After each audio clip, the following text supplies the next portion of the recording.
खान के साथ पीटीआई का कोई रहनुमा या कारकुन मौजूद नहीं है। इमरान खान इस्लामाबाद हाई कोर्ट में जमानत के लिए पेश होंगे।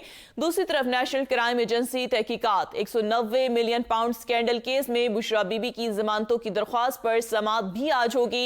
इत्तेसाब बदाल इस्लामाबाद के जज मोहम्मद बशीर दरख्वास्त जमानत पर समाअत करेंगे।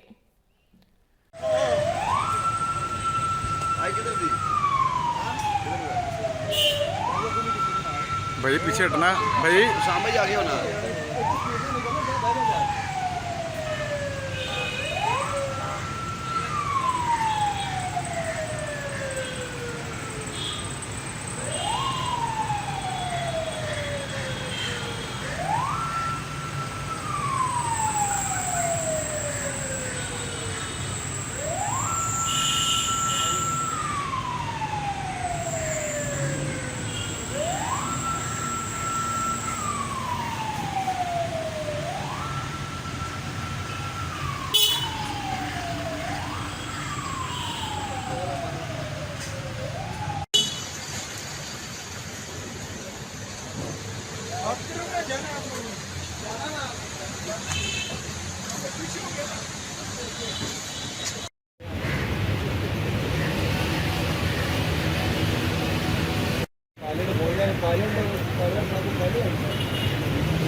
भाई भाई भाई इस कैमरे पर ना उंगली मार देना, ये नीचे वाले कैमरे पर, नीचे वाले कैमरे पर, नीचे वाले, हाँ बस उंगली मार दो, वो बहुत बार है, बस बस।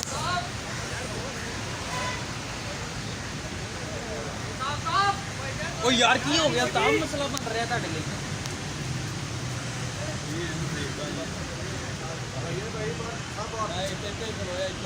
यार कैमरे वाले है ना।